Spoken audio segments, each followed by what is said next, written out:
debate. This is what Justina and Ruth had to say during this entire debate as we close on this conversation. And there's a lot of your feedback. I'll sample them in just a bit right after this.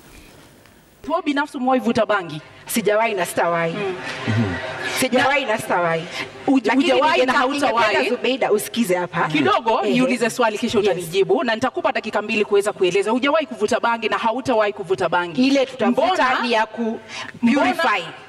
Na mbona mruhusu vijana na mbona mhubiri kitu ambacho wewe binafsi haukiamini? Mbona uhubiri mvinyo ilhali wewe unakunywa maji? Haya, tulia Zubeida usikie mambo.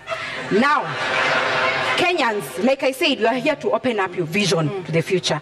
There are 2 species of marijuana, or they are cousins, let me say that. Cousin moja anaitwa THC, which has the psychoactive ingredient. That is the cannabis sativa that you hear all the time, imeshikwa na watu wa DCI. But sisi focus yetu ni CBD, or cannabis. That one gives you industrial hemp. So when you go hata venye professor anasema itapandwa kwa expressway and you pick a leaf and chew, it's only going to give a detox, let me tell you. And saiji watu wako na simu zao. Can you Google hemp seed sales in Kenya? Those products are in sale because zinakwambia zinakupatia immunity, zinakupatia sijui omega 3. Unaona, it boosts your immunity. Those products are on sale and they do not have the psychoactive ingredient yenye inafanya watu wana lose focus. That is the bang you are advocating for. And industrial hemp is used in 9 sectors, namely textile, construction, magari, makeup. Unaona hii makeup tumejipaka. The options, food and beverage, the options are many. So we are not here. And let me tell you Kenyans, consumption ama kuvuta ni kitu kidogo sana. Ruth, unamwamini? Simwamini. Ya kwanza amesema ni ya kupurify. I don't know what we are purifying with bang. I don't know what part we are purifying. Kwa hivyo ningetaka aweze kutuelezea kama ni damu tunaosha, kwa sababu kama ina purify na ni dawa, si tuapishwe 10th alafu 11th hospitali zifungwe kwa sababu ni dawa. Let us hear, how does it purify? I would wish to know. Nimjibu, Ruth, purifying si ati detox, kuna difference. Nimesema purify si detox. Kwa hivyo una need dawa ndio. And most medicine is made out of marijuana. Those medicine for epilepsy, cerebral palsy, pains, easy pains, watu wanakuanga chronic pains. So medicine inatengenezwa from marijuana. So already you're consuming. But nimesema purification process. Purification process, angalia, purification process ni, we have a challenge in this country, mainly corruption. 2 billion is lost every day, we were told that. But you know corruption stems from what? Scarcity mentality. There are no other options in this country to make money. So everyone wants to go into politics where the salaries are lucrative. So your scarcity mentality, unaingia, you amass for yourself. So we are going to be purifying the scarcity mentality and the bad impact of corruption, colonialism, tribalism. Hizo vitu ni spiritual and we are going to purify them. Ndio ziishe kwa hii nchi. Ndio tukianza kazi, ile siku tutaapishwa, Kenya ikuwe safi, clean slate. So we are not smoking ati kufurahisha. Justina, umesema how you don't take the substance. Na umesema that means we are all consumers of bang through medicinal, the medicinal part of it. So that means then why are we having it legal in our constitution? So what is the reason why we have not legalized it from the beginning? That means kuna madhara ile wataalamu wanajua ndiposa hawajapitisha hapa kwetu Kenya. Prof, is this the kind of radical thinking that we need in this country? I don't think it is that radical, because the marijuana industry world over is a multi-billion industry. And I think it is a pity that because of stigmatization, we are not seeing that we can exploit marijuana just like any other product. Yeah. I do not see why we shouldn't allow the marketization, if you wish, of marijuana and its products. It's already happening world over. But there's a colonial history to this. Because you'll ask yourself, why is it that other drugs can be sold and regulated, but not marijuana? Yeah. So I think the Agano Party, the Roots Party, have a point.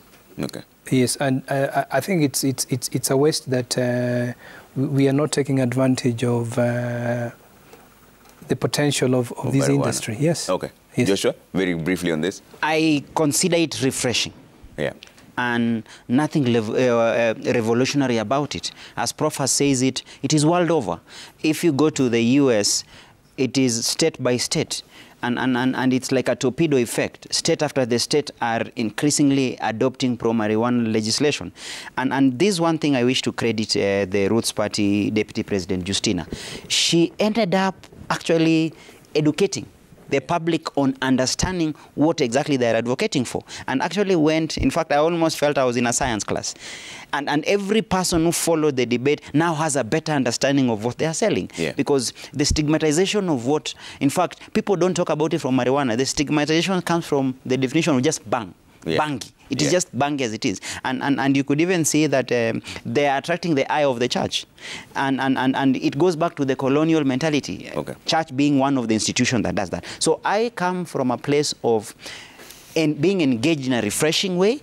And this one thing I would wish as a country we need to adopt open-mindedness. Yeah. Let us not be too rigid about the place of the law, because who legislates? Okay. The law should be more or less a reflection of the societal thinking. Okay. Personally, I belong to the school of thought of being a progressive, and anytime there is a legislation or there is a proposal that is progressive in nature and furthers the betterment of society, we should not just sit back and say, let me give a very simple example, leave alone even the marijuana. Even things to do with maybe grooming. Yeah. Previously, I remember someone with dreadlocks would not be accepted in a school. Yeah. A public office. You remember when we had the committee of experts, we have, was Bom Kangi. Yes. Yeah.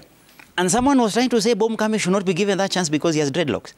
And we forget that this is a qualified person. Okay. If we were able to surmount culturalization on matters, grooming and everything, marijuana will, and I think the beauty about it, there's nothing as constant as change. Okay. If you think you're fighting, the next generation, which is already with us here, Yeah. in primary and high school and university, for them, they're ready to listen to that, they will actually adopt it. Okay. For me, I think I see it in 5 years' time, we will be there as a country. Okay, Kawive, close on.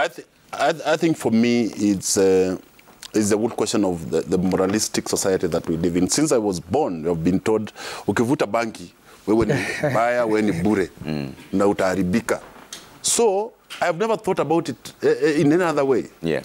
So for the first time, it's like, oh, so bank is not necessarily evil. It's not the devil. Yeah. So we are having it as an answer. But I think what Roots Party have managed to do, of course, in this debate, they dominated the debate, and the other party did not do very well.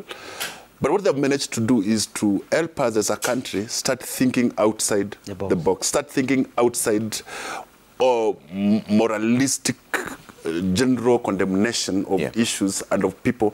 And I think why it's attractive to young people as a discussion is not because young people want to take banking. No.